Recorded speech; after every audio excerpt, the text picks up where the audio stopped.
Hey! Bonjour tout le monde, j'espère que vous êtes en forme aujourd'hui, 6ème vidéo dédiée à Victoriametrix. On va s'intéresser au downsampling, alors ça c'est un petit élément, on va juste en parler, et on va parler surtout des duplications. Donc ça c'est un élément qui est assez important pour Victoriametrix, pour VMagent, plus globalement aussi pour Prometheus, notamment les patterns d'utilisation quand on veut faire on va dire plutôt de la réplication, pas de la haute disponibilité, et même le terme réplication n'est pas tout à fait juste. En tout cas, c'est ce qui permet notamment d'avoir une sorte de réplication avec de la redondance, plus exactement, d'éléments qui permettent d'avoir double métrique et éviter d'avoir des pertes. Donc jingle, et c'est parti.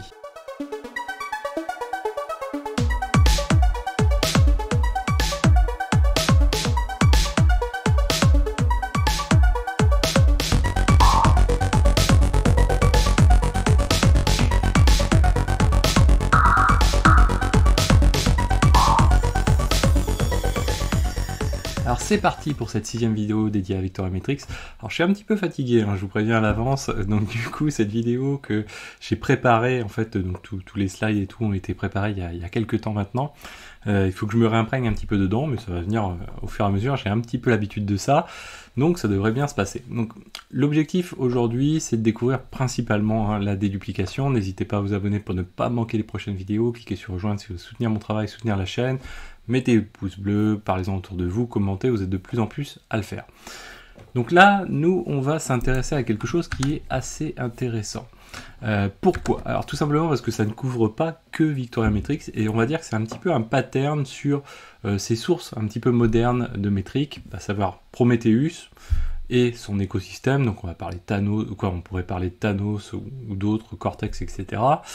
Et Victoriametrix, en l'occurrence, qui je considère que c'est un petit peu la 3e génération de métriques collector, qu'on va dire, donc un petit peu plus avancé que les autres. Néanmoins, il rencontre un petit peu les mêmes difficultés, mais il les gomme encore mieux que les autres. Aujourd'hui, on va pas voir un petit peu comment les choses complémentaires où il va les gommer, on va prendre le pattern un petit peu général et comment on le gère. Donc l'idée c'est quoi? On imagine que finalement on souhaite avoir de la redondance, c'est-à-dire avoir deux sources de données, faire en sorte que si on en perd une, finalement on a toujours l'autre à côté. Alors c'est pas vraiment de la haute disponibilité, puisque la haute disponibilité c'est un switch un petit peu automatique entre les deux. Donc voilà, donc c'est pas non plus de la réplication. La réplication c'est donc la source initiale alimente la source secondaire. Là c'est pas le cas de figure non plus. Là on va avoir deux sources qui vont collecter exactement la même chose. Donc c'est pour ça que je parle un petit peu plus de redondance. Donc j'aime bien un petit peu c'est assez intéressant déjà de poser ces éléments-là, ces définitions-là qui sont généralement on n'a pas besoin de les différencier. Là en l'occurrence ça peut être assez intéressant de les différencier finalement. Alors cette problématique-là, la manière donc de le résoudre, c'est très simple, c'est pour des mêmes métriques données. Donc imaginons on a un data center 1, un data center 2, on va faire un petit schéma juste après. Eh bien on va avoir deux Prometheus qui vont s'occuper du data center 1 et puis deux Prometheus qui vont s'occuper du data center 2. Avec Victoriametrix, on aura VMagent qui va s'occuper deux VMagent sur le DC1, deux VMagent sur le DC2, même principe exactement. Donc ça c'est intéressant parce que du coup on va avoir le même pattern. Et donc ce qu'on va faire, première chose, c'est déjà de se faire un petit schéma. Donc petit schéma de ces deux DC, on va partir comme ceci, alors on va les faire comme ça, voilà. Donc qu'est-ce qui se passe? On va se dire qu'on est comme ceci, voilà. Donc on se dit tiens on va centraliser les bases de données, les métriques, on va les centraliser à la fin dans Victoriametrix. Là, c'est pareil, la manière de résoudre le problème, on va peut-être le faire juste après si j'y pense. Mais là, en l'occurrence, on va avoir un Victoriametrix 1, mais on peut aussi avoir un Victoriametrix 2, potentiellement. Sur le même principe que ce que l'on va faire avec les Prometheus et les VMagent. Donc là, on est plutôt sur la réplication de Victoriametrix, donc c'est-à-dire plutôt du back-end. Finalement, l'enjeu est pas tant à ce niveau-là. Effectivement, il y a un enjeu à ce niveau-là, mais il n'est pas tant à ce niveau-là qu'il est également présent au niveau de nos deux data centers. C'est-à-dire qu'on a un DC1 et puis on a un DC2. Hop, voilà, DC2 ici. Hop, voilà. Et donc, qu'est-ce qui se passe? Ici, j'ai des targets de chaque côté, hein, j'en ai plein, voilà, toc, toc, toc. Ici, j'en ai également.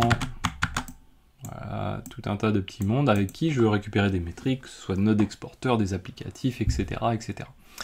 Donc la première option, bien sûr, de base, c'est de se dire, tiens, je vais installer un VM Agent ou un Prometheus, que je vais nommer pour l'instant 1.1, et qui récupère ces fameuses métriques. Donc il va chercher les métriques ici, hop, c'est lui, hop là. Donc il est en mode pool, donc il va chercher les métriques, voilà, décidément, hop, voilà, comme ceci. Et puis derrière, bah lui, ce qu'il va faire, il a un remote URL, et il va envoyer ici ces métriques dans Victoria Metrics 1, potentiellement, donc juste pour balayer tout de suite d'un revers de manche, il peut les envoyer vers deux backends. Donc là, en l'occurrence, vous voyez, la redondance, elle est faite tout de suite. Il est capable de les envoyer tout de suite vers les deux backends qui sont là. J'ai un deuxième data center, donc du coup, je vais avoir un Victoria Metrics 2.1 pour mon data center 2. Et là, exactement le même principe, hein, finalement, rien de compliqué du tout. On va se retrouver à aller scraper l'ensemble des targets qu'il nous faut, comme ceci. Alors le problème, vous me direz, bah, effectivement, si on perd un VM Agent, c'est valable pour Prometheus. Ça pourrait être un Prometheus que ce serait exactement la même chose. Qu'est-ce qui se passe si je perds un VM Agent qui est là ou un VM Agent qui est là? Donc là, finalement, bah, qu'est-ce que je vais faire? Je vais instancier un deuxième VM Agent, donc le 1.2 et le 2.2 ici. Et là, en termes d'impact, c'est un petit peu différent que ce que l'on a fait finalement avec les deux Victoria Metrics, parce que avoir deux Victoria Metrics, c'est pas un souci, on va stocker les données qui vont arriver dessus. On n'a pas trop de problème avec ça. Par contre, ici, ça veut dire qu'on va scraper tout deux fois, et on va tout envoyer deux fois finalement vers nos Victoria Metrics, soit vers le 1, soit vers le 2, vers le 1 et vers le 2, mais en tout cas le 1 aura les métriques deux fois. Donc ce que je vais faire, je vais juste supprimer ça pour le moment. Et donc ça, potentiellement, ça peut poser des difficultés parce qu'on va avoir des doublons de métriques et du coup comment on les gère statistiquement, etc. Donc ça c'est assez embêtant. Donc là je vous l'ai dit, hein, c'est VM Agent, Prometheus, c'est exactement le même principe. Donc là, on va envoyer nos datas comme ça, hein, nos métriques, vers Victoria Metrics 1, et puis bah, celui-ci va faire exactement la même chose également, comme ceci. Et c'est là qu'intervient la fameuse déduplication. Donc la déduplication, c'est du coup ce pool de métriques ici, hop là, on va le faire comme ceci, ce pool de métriques ici qui arrive, eh bien mes Victoria Metrics va être en mesure de pouvoir dire, ok, je vais les agréger, je vais pas les agréger, c'est pas une agrégation, ça en est une forme, mais pas la plus courante en tout cas, et je vais en retenir une sur les deux, suivant une règle qui est établie. Et ça, c'est quelque chose qui est assez important. Du coup, moins de stockage, mais surtout une exploitation des données et surtout cette fameuse redondance.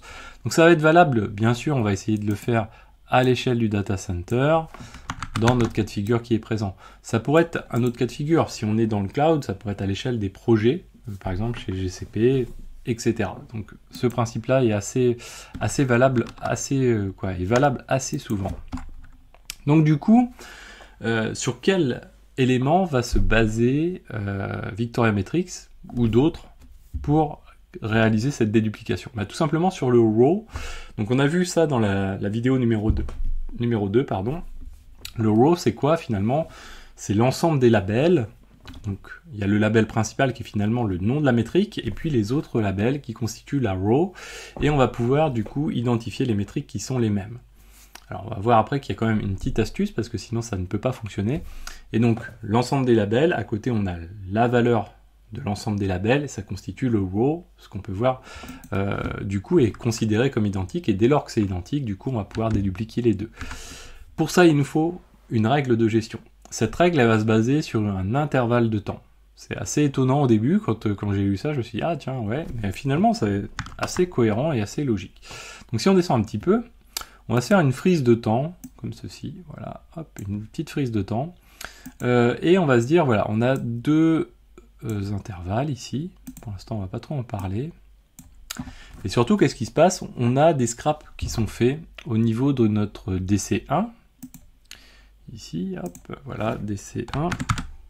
On va juste faire focus sur un seul des DC hein, pour le coup. Et ici, on va retrouver donc notre VMAdjust 1.1, c'est métrique, et notre VMAdjust 1.2. Donc du coup, nos données qui sont dupliquées finalement. Et donc derrière, chacun va récupérer des métriques. Admettons la métrique node load 1 qui est pour node exporter.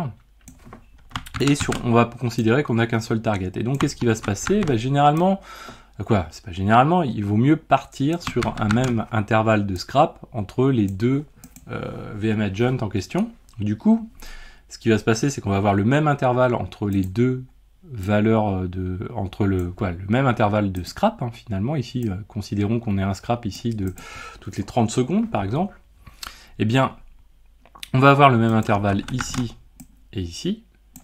Par contre potentiellement elles n'ont pas commencé au même moment. Donc là, pour résoudre notre problème de déduplication, c'est très simple. On va déterminer un intervalle de temps, voilà, c'est cette barrière que je fais bouger ici, pour dire, eh bien, suivant cet intervalle de temps, on va fixer une règle, et on va faire en sorte de gérer l'ensemble de cette patate-là, finalement. Donc l'ensemble des métriques qui vont être dedans, on va les gérer de manière cohérente. C'est ce qu'on appelle, cette option, -dedup.min_scrap_intervalle. Donc min_scrap, l'idée c'est de se baser sur la fréquence de scrap la plus petite. Donc là, en l'occurrence, ça peut correspondre. Hein. La plus petite, qui va permettre de servir de référence pour pouvoir appliquer une règle. Donc la règle elle est très simple, en tout cas, grosso modo, la règle est très simple. Hein. L'idée c'est de se dire, première chose, déjà, on va considérer que les métriques sont identiques à partir du moment où elles ont le même row. Donc ça, c'est la première chose de base, donc c'est-à-dire le nom de la métrique et l'ensemble des labels qui la constituent, c'est-à-dire le hostname, etc. C'est cohérent, modulo un petit élément qu'on va voir juste après. Ensuite, il faut qu'on en garde un seul, et donc la première chose de se dire, finalement, on va garder le dernier timestamp qui correspond. Donc là, on va tout de suite réduire notre zone, et on va dire, hop là, finalement, avec mon min_scrap intervalle, si je le fixe à, alors, je sais plus, on était à 30 secondes, si je le fixe à 30 secondes ou à 40 secondes, eh bien finalement, je vais retenir celle-ci. C'est-à-dire, c'est celle qui est la plus fraîche de l'ensemble de mes métriques qui se rapportent à nodeload 1, et là, en l'occurrence, par exemple, c'est comme si on scrapait un seul target. Donc, on retient le plus récent. Et puis, ce qui pourrait se passer quand même, il ne faut pas l'oublier, il pourrait se passer ceci, c'est-à-dire que finalement, j'ai démarré le scrap exactement au même moment, j'ai exactement le même timestamp. Donc du coup, là, je pourrais me dire, ah mais là, il faut que je fasse le choix entre ces deux-là. Eh bien, là, Victoriometrics va appliquer une règle beaucoup plus autoritaire, et il va prendre la plus haute valeur des deux. À un moment, il faut quand même trancher les choses. Donc il prend la plus haute valeur des deux, et c'est ce qu'il va faire, et voilà. Donc ça, c'est ce principe de base qui est appliqué et qui s'appelle la déduplication. Alors cette déduplication, elle prend effet sur disque notamment, dès lors qu'on va voir les merges, donc les fameux merge trees. On verra ça un petit peu plus tard avec le fonctionnement des parts et des partitions. Comme Victoriometrics se base un petit peu sur les systèmes de fonctionnement façon click-house, c'est-à-dire qu'au fur et à mesure, donc on a des partitions, des éléments, des blocs de partitions qui peuvent s'apparenter à ce qu'on appelle des SS tables, qui sont segmentés comme ça. On injecte dedans des datas, et au fur et à mesure, on va réagréger l'ensemble pour réduire le nombre d'éléments, réagréger, supprimer les éléments qui sont à supprimer, compresser au passage, et reconstituer encore des branches d'arbres au fur et à mesure, comme ça, en permanence finalement. Donc c'est ce qu'on appelle le merge tree, et c'est à l'occasion de ces actions-là que se réalise notamment le gain d'espace sur disque lié au downsampling par exemple et à la déduplication. Donc ça c'est le principe de base. Alors ce qui se passe quand même, il y a quand même un élément sur lequel il faut revenir, c'est que là, imaginons on a deux targets qui ont le même nom sur le DC1 et sur le DC2. Ce qui n'est pas absurde hein, finalement, puisque derrière on pourrait très bien se dire le DC2 c'est une réplication du DC1 par exemple, etc. Donc là ce qui va se passer, c'est que potentiellement on peut avoir exactement le même row entre celui-ci et celui-ci. Pourquoi? Parce qu'on peut très bien avoir le même hostname, on peut très bien avoir les mêmes labels qui en découlent et surtout le même nom de métrique également. Et là du coup, comment on peut faire? Bien, c'est pas très compliqué, c'est-à-dire que dans les configurations des VM Agent qui sont là, ou de Prometheus, hein, si on était sur Prometheus, c'est exactement le même principe, on va pouvoir définir ce qu'on appelle un external label. L'external label s'applique à l'intégralité des métriques du VM Agent 1.1, à l'intégralité du 1.2, du 2.1, du 2.2. Donc là, ce qu'on va pouvoir faire, c'est finalement sticker les métriques et dire toutes les métriques finalement qui sont ici, dans les deux confs, on va mettre exactement le même paramètre, on va l'appeler par exemple data center, et nous on lui donnera la valeur de DC1 pour celui-ci. Et puis pour celui-ci, on l'appellera DC2. Ce qui permettra du coup de gérer la déduplication à l'échelle de notre data center, mais en même temps de ne pas dédupliquer finalement sur ce qui pourrait être une erreur, ce qui serait ceci. C'est-à-dire que finalement, au lieu de garder une valeur sur 2, on garderait qu'une valeur sur les 4, sur des machines qui n'ont strictement rien à voir. Donc ça, c'est quelque chose qui est important. Donc la manière de le faire, c'est comme ceci, hein, finalement. Ça existe sur Prometheus, ça existe également sur VM Agent. Donc là, on va faire un petit exemple hein, de mise en application de tout ça. Donc on va se connecter à VIC1, donc c'est la machine où on a Victoria Matrix, et on va se connecter à Node 1. Donc là, par abus un petit peu... en tout cas pour gagner du temps, ce qu'on va faire c'est que moi je vais pas réinstaller une machine supplémentaire pour utiliser un deuxième VM Agent. Donc le deuxième VM Agent, on va considérer qu'il est sur une machine de type VIC1, mais je vais l'installer sur Node 1. Pardon. Alors pour faire ça, ça va être très simple, parce qu'en plus on va faire un truc un petit peu particulier, c'est qu'on va utiliser Prometheus. Donc on va avoir un VM Agent d'un côté, un Prometheus de l'autre côté, et pour autant, Victoria Matrix va se baser uniquement sur les rows, donc qui viennent d'un Victoria Agent ou d'un Prometheus, peu importe lui, ce qu'il va faire, il va dédupliquer. Donc on va faire ça. Donc première chose, on va faire un apt install Prometheus ici. On va pendant ce temps-là ouvrir donc le port 8428 de notre machine ici. Et là, ce qu'on va faire, on va faire node load 1, comme ceci. Alors, on va se mettre en mode table, on va y voir beaucoup plus clair. Voilà, pour l'instant, j'ai ceci.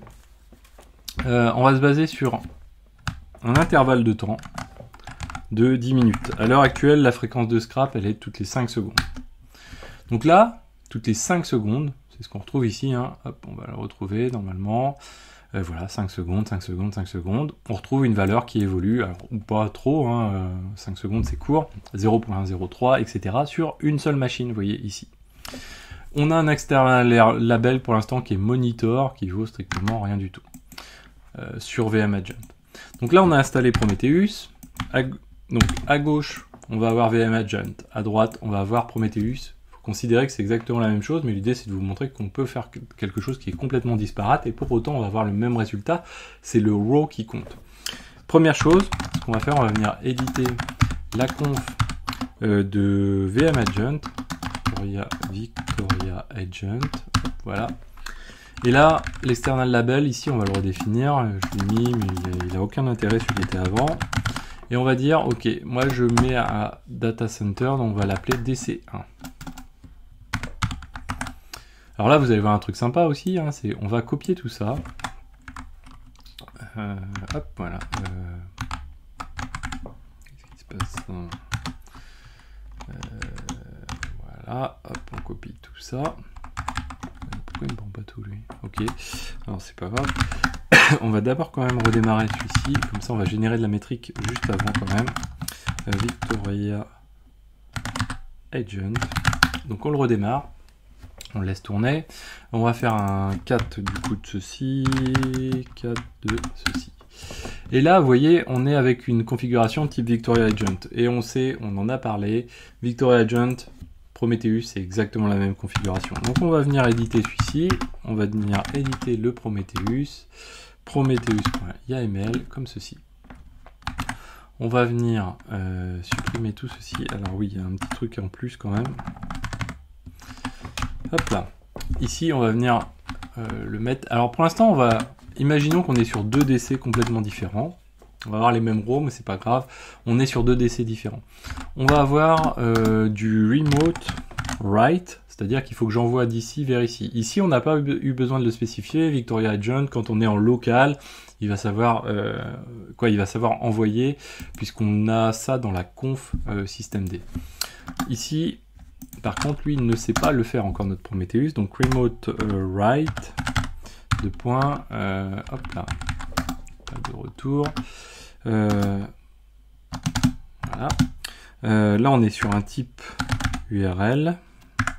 Point. Alors, je vais quand même vérifier la conf pour être sûr de ne pas faire une typo et qu'on s'y reprenne pas à 10 fois. URL, oui, non, pourquoi je suis en YAML là? Hop là.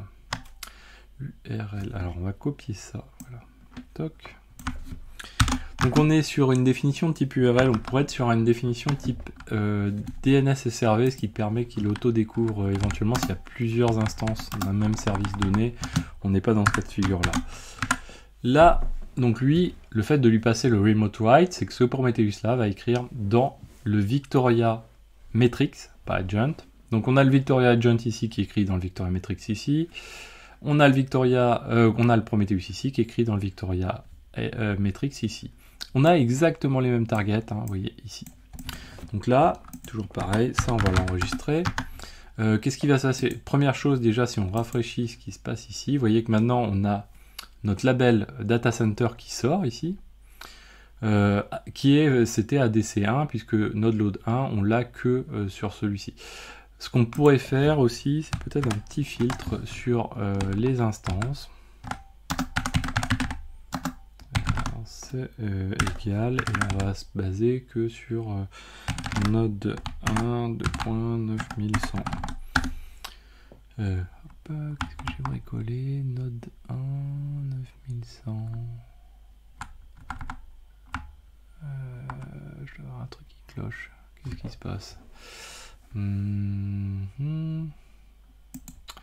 peut se mettre en mode...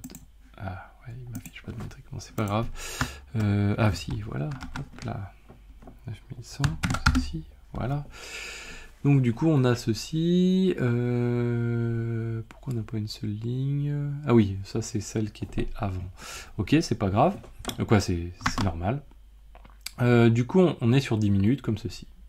Pour l'instant on n'a que cette métrique là, puisque on ne scrape, en tout cas dans Victoria Metrics, on n'a qu'une seule donnée, on n'a que celle du Data Center 1.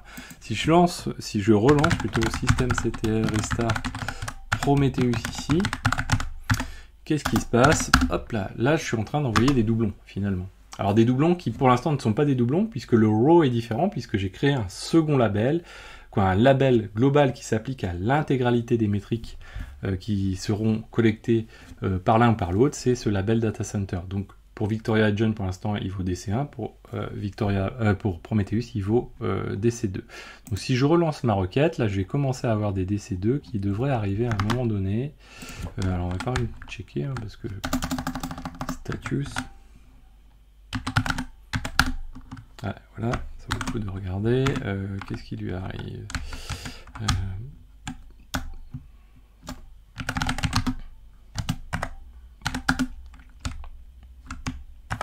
Alors on va dézoomer. Erreur loading, parsing YAML. Ah, je vais faire un typo, un truc. Link 13, target not found, struct, machin. Ok, qu'est-ce qui lui arrive? Link 13, 2.13, truc, target. Ouais, ça aurait dû passer normalement. Target, tac tac, 9100.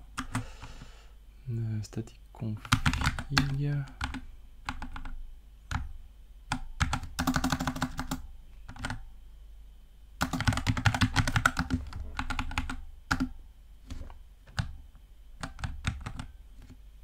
Non, ça lui plaît pas. Anne Marshall, alors, voyons voir. Ah, et puis j'ai ma petite tête qui apparaît.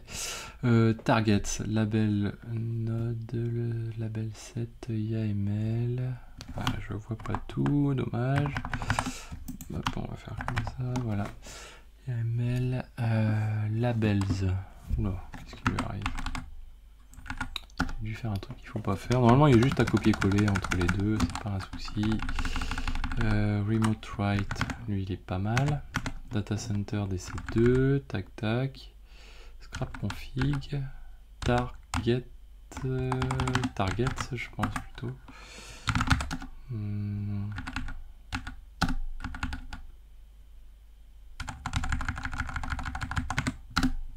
Hop là, juste à côté. Hop, voilà. Donc là, il doit être parti, je pense. Voilà. Hop. On va refaire un petit status pour être sûr, mais oui, ça a l'air d'être bon. Donc il y avait juste le petit test, je sais pas pourquoi je l'ai fait sauter, je vois pas comment, j'ai fait un copier-coller, mais bref, c'est pas grave. Donc là, du coup, on collecte 2 fois les éléments, et si je fais un exec cette fois-ci, voilà. Donc là, qu'est-ce qui se passe? J'ai 2 lignes différentes, parce que j'ai un label qui diffère dans le row, et donc forcément split. Du coup, Victoria Metrics est incapable de les dédupliquer et de les arranger. Donc, ce que je peux faire, donc du coup, désormais, c'est de les regrouper. Donc pour faire ça, tout simplement, on va procéder comme ceci. Hop, ici, on va dire... alors, je sais plus le test que je voulais vous montrer, mais en tout cas, celui-ci était fictif. Donc on va restart Prometheus. Alors on pourrait faire le reload. Là, en l'occurrence, je lui ai mis exactement le même label. Donc DC1 des deux côtés. Et donc là, du coup, il va commencer à dédupliquer. Il va dire j'ai les 2 mêmes de chaque côté. Donc là, ce qui va se passer, donc on va conserver les lignes de DC2, mais les anciennes hein, finalement. Mais pour toutes les nouvelles, finalement, il va nous apparaître tout dans DC1 finalement. Alors qui va être ici. Hop. Donc ce qu'on peut faire, c'est afficher le graphe du coup. Et là, ça devrait être sympathique si on regarde un peu vers cet endroit-là. Voilà. Puisque du coup, à la fin, ici, on devrait se retrouver... Alors, est-ce que c'est filtré? Oui. On devrait se retrouver avec une seule valeur. Donc là, on a encore 2 valeurs. Normalement, on devrait se retrouver avec une seule ligne, si je dis pas de bêtises. Stock instance, ouais. On devrait se retrouver avec une seule ligne à un moment donné, parce que tout simplement, il va les agréger. Hop là, si on exécute là, on a toujours DC2 qui apparaît, mais on est sur 10 000... Ah, hop, voilà, c'est pas à jour ça. On va se mettre sur le dernier quart d'heure, on va le dernier 5 minutes, pour faire un peu de clean. Execute. On va se remettre en mode graph. Donc là on a quoi? Alors oui, c'est normal, on a 3 hein, de toute façon, je pense. On a DC2. On a encore DC2 qui apparaît, qui ne devrait plus apparaître. Hop. Donc là on a bien DC1, ok. On a restart le Prometheus. On fait un petit status. Ok. Donc normalement il devrait... Alors, oui, non, je suis bête, bien sûr, il manque un élément. Donc là, ce qui nous manque, c'est l'intervalle de temps pour qu'il puisse savoir quoi faire. Donc là, pour l'instant, il est encore à pas dédupliquer, puisqu'en fait, il se retrouve à avoir différents éléments ici. Donc là, pour pouvoir réaliser les choses, il va nous falloir passer l'option, la fameuse dédupe, min scrap intervalle. Alors, on va le récupérer là, voilà. Et ça, il va falloir aller le définir dans notre la configuration de notre Victoria Metrics, plus exactement dans le service systemd system/Victoria Metrics ici. Alors, Victoria Metrics ici. Donc on va se rendre ici. Voilà. Toc. Alors là, oui, il s'auto-scrap aussi en même temps. Pourquoi il n'arrive pas à aller à la fin à chaque fois? Voilà. Hop, comme ceci. Et là, on va lui dire, bah écoute, tu vas dédupliquer suivant un intervalle de temps de 60 secondes, par exemple. Donc là, en même temps, il va regrouper les données, vous allez voir. Donc là, tout à l'heure, on était à toutes les 5 secondes. Donc on va faire un système CTL restart de Victoria Matrix, comme ceci. On va essayer de faire vite parce que le temps passe. Voilà, comme ceci. Hop, voilà. Et on va regarder un petit peu ce qui s'y passe. Donc là, ça devrait être assez rapide. Donc normalement, déjà, on devrait avoir beaucoup moins de métriques, tel qu'on le voit ici. Alors là, DC2 a beaucoup moins de métriques. Là, ça va vraiment commencer à faire du clair, parce que DC2, lui, il n'existe plus. Hein. Et on va se retrouver avec DC1, et DC1, on va se retrouver avec une déduplication de 60 secondes. C'est-à-dire qu'au lieu d'avoir un truc toutes les 5 secondes, on va avoir toutes les 60 secondes. Donc on le voit déjà ici. Si vous regardez ici, on est à 38, 98, 558, 618. Donc on est déjà toutes les 60 secondes. Donc sur DC1 uniquement. Là, il reste les reliquats de DC2, mais qui vont disparaître, hein, puisque au fur et à mesure, le range de temps avance. Donc on va se retrouver là dans quelques secondes sans l'autre. Donc derrière, qu'est-ce qui se passe? Au niveau graphe, bien sûr, on commence à avoir du clean. C'est pas fini. On va avoir vraiment du clean. Le DC2 va sortir petit à petit. Ce qui est important aussi à retenir, c'est que là, on est toutes les 60 secondes. Alors ce qu'on va faire, c'est qu'on va forcer encore plus la main. On va forcer un peu plus la main et on va dire que cette fois-ci on passe toutes les 500 secondes par exemple. Et on va restart. Download d'abord, Demon Reload, pardon, restart, comme ceci. Donc là on n'a plus de DC2, quoi, on a presque plus de DC2. Il a regroupé l'ensemble et ce qu'il a fait, c'est qu'au cours des 500 secondes, il lui faut au moins une métrique, voire deux si on en a plus de présent. Et du coup, ce qu'il veut, c'est qu'entre les deux, il n'y ait pas plus que qu'il y ait 500 secondes quoi, finalement. Donc là, vous voyez que la dernière métrique, elle est là. Pour l'instant, il avance tranquillement parce qu'il n'a pas encore 500 secondes entre les deux. Il faut ajouter, donc là, on va tomber sur 400, je sais pas combien. Donc ça avance tranquillement. Mais ce qui se passe, ce qui est important à retenir, c'est que pour l'instant, si les données sont flushées et mergées sur disque, la donnée est effective comme ceci. Sinon, si on revient en arrière, alors je ne sais pas, peut-être que je vais arriver trop tard, hein, et qu'on revient à notre 60 secondes, hop, comme ceci, Demon Reload, Demon Restart, et bien en mémoire encore, voilà, on arrive encore à accéder aux 60 secondes, vous voyez ici. Si je recommence la même procédure, j'espère le faire assez vite, mais parce que s'il passe avant, c'est loupé. Comme ceci, on fait Demon Reload, Restart. J'espère que je me rappelle bien de ce que je vous montre. Mais qu'on force le merge. Donc du coup là, effectivement, on revient comme ceci, hein, comme on était tout à l'heure, c'est-à-dire qu'il fait la déduplication. Si on revenait en arrière, comme tout à l'heure, et que le merge n'est pas passé, on peut encore récupérer le détail des valeurs. Sinon, si on force un merge comme ceci, donc avec un curl sur /internal force merge, et qu'on applique exactement ce qu'on vient de faire, donc on se dit, tiens, ok, bah, finalement, je vais revenir sur ce que j'avais, toutes les 60 secondes, Demon Reload, surprise, normalement, ça devrait se passer comme ceci, normalement. Et bien là, vous voyez, qu'est-ce qui s'est passé? C'est que je suis incapable de récupérer le détail. Là, j'en ai 3, j'en ai un de plus, hein, parce que les 500 secondes viennent de s'écouler, et du coup, hop, il est passé sur les 500 suivantes, mais néanmoins, je ne peux plus récupérer le détail. Donc là, on a bien eu l'effet dont je vous parlais tout à l'heure. Tant qu'on est en mémoire, finalement, il est capable de retrouver la donnée détaillée. Mais dès qu'un merge est appliqué, donc le merge, hein, là, je l'ai forcé à la main. On peut le forcer par partition, on peut le forcer, vous voyez, au global. Mais en même temps, on peut aussi, lui, en a un qui est programmé, qui tourne automatiquement à un certain rythme. Donc du coup, vous attendez pas à pouvoir revenir en arrière et récupérer les données détaillées. Ça veut dire derrière que sur disque, vous voyez, on va aussi, grâce à cette déduplication, réduire les choses. Alors, élément important, avant de passer au downsampling, on dira juste 2 mots dessus.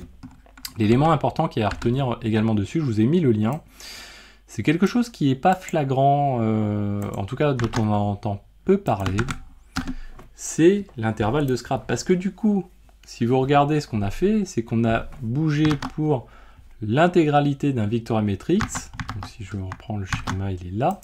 Pour un Victoria Matrix ici, on a bougé le min scrap interval, donc de déduplication, donc cette valeur sur laquelle on va se baser pour stocker les données, sur quelque chose qui va se baser sur l'intégralité des targets, l'intégralité des jobs également de collect pour l'ensemble des VM agents qui sont là. Ça veut dire que généralement on a l'habitude de s'amuser un petit, en tout cas de jouer sur les scrap intervalles de chacun des jobs pour dire tiens, telle donnée, je vais quand même réduire parce qu'il y a beaucoup de données, puis un autre je vais plutôt l'étendre parce que c'est plutôt l'inverse, je vais plutôt l'étendre parce que j'ai trop de données, et puis l'autre j'en ai pas beaucoup, je vais scraper très très souvent, etc. Ben non, c'est pas une bonne pratique, parce que du coup, votre min scrap intervalle de déduplication, vous allez avoir du mal à le fixer.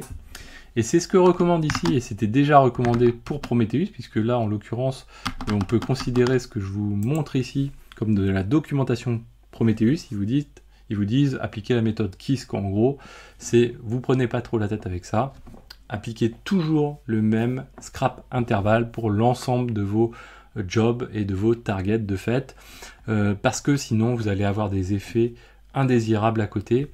Et notamment, du coup, par exemple, sur Victoria Matrix, la manière de fixer le dedup min scrap intervalle va être extrêmement délicat à faire quand ça va être ce cas de figure-là. Donc ça, c'est le premier, c'est l'élément qui est extrêmement important à retenir. Je vous ai mis un petit peu les éléments. La documentation de Victoria Matrix est aussi très très bien dans ce domaine-là, par ailleurs. Alors deuxième chose, le downsampling, on va en parler très rapidement. Pourquoi? Parce que tout simplement, il fait partie de la version Enterprise de Victoria Matrix. Dommage. Et pourtant, il est bien. Il fonctionne sur le même principe que Thanos. C'est-à-dire qu'on va avoir des variables sur lesquelles on va pouvoir fixer des intervalles de temps. Et sur ces intervalles de temps, on va pouvoir faire de l'échantillonnage, du sampling. Par exemple ici, donc ça prend cette forme-là, comme tout à l'heure on a fixé le dedup min scrap intervalle, on va pouvoir fixer le downsampling période, et on va dire voilà, au-delà de 30 jours, tu as un échantillonnage à 5 minutes des valeurs. Au-dessus de 180 jours, tu vas avoir un échantillonnage à 1 heure. Et donc du coup, forcément, sur disque, les métriques vont forcément prendre de moins en moins de place, et vous voyez qu'on peut en enchaîner comme ça plusieurs, du coup, pour au fur et à mesure du temps, garder quelque chose qui est vraiment très très macro. Alors, c'est bien, c'est très bien. L'inconvénient assez souvent, c'est que derrière, quand vous exploitez ces métriques sur Grafana, vous allez être content. Mettons, vous voulez avoir une vision à 2 ans, parce que vous dites « Ah, mais il y a quelques années, j'ai rencontré cette problématique-là. » Donc du coup, ce que vous faites vous dézoomez au maximum, vous regardez, et vous voyez un truc, effectivement, ça se situe un petit peu par là. Donc du coup, vous allez vouloir zoomer sur une petite période pour faire un focus sur ce qui s'était passé à l'époque. Et là, malheureusement, vous risquez d'avoir un graphique qui va être vide, parce que tout simplement, l'échantillonnage va être trop large pour pouvoir retourner sur ce que vous voulez avoir. Donc ça, il faut quand même l'avoir un petit peu en tête. Le but de l'échantillonnage, c'est pas forcément de pouvoir faire des diagnostics très fins dans le passé. À un moment donné, ça a une limite quand même. Voilà, donc vous avez aussi des éléments sur le downsampling, réservé à la version Enterprise, très très simple à définir et extrêmement efficace.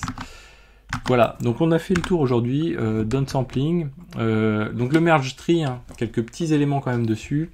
Alors c'est quoi le principe du merge tree? En général, pas juste sur Victoria Matrix. Donc le but, c'est que les données de chacune des colonnes, il faut voir les choses comme on l'avait tout à l'heure sous la table, donc on a des colonnes, chaque colonne est stockée séparément dans des fichiers distincts, et à la suite les uns des autres en fait. Donc ça, je vous l'ai déjà expliqué si vous allez voir les vidéos dédiées à ClickHouse. Je vous ai expliqué le fonctionnement des bases de données orientées colonnes, c'est exactement ce principe-là. Les lignes sont classées par clé primaire, donc c'est-à-dire qu'après, on va classer l'ensemble de ces éléments-là par clé primaire, ce qui va permettre de les retrouver très vite dans chacune des colonnes, donc chacun des fichiers, éventuellement en parallèle.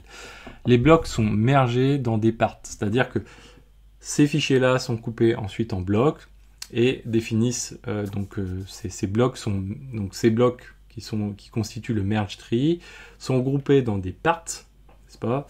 Donc c'est similaire à ce qu'on appelle des SS tables, également quand on utilise par exemple ScyllaDB, Cassandra, ClickHouse, je ne sais plus si le terme est SS table, mais voilà, c'est là où sont regroupés, ces blocs sont regroupés sur des fichiers physiques qui peuvent représenter plusieurs mégas à plusieurs gigas. Et ensuite, donc les parts sont regroupées dans des partitions ordonnées par partition key, ce qui va permettre de pouvoir éventuellement aussi les distribuer derrière et distribuer éventuellement le travail quand on a différents cœurs au niveau de notre système, de pouvoir paralléliser les choses au niveau de notre hardware. Voilà, donc on reverra certainement ces choses-là un petit peu plus tard.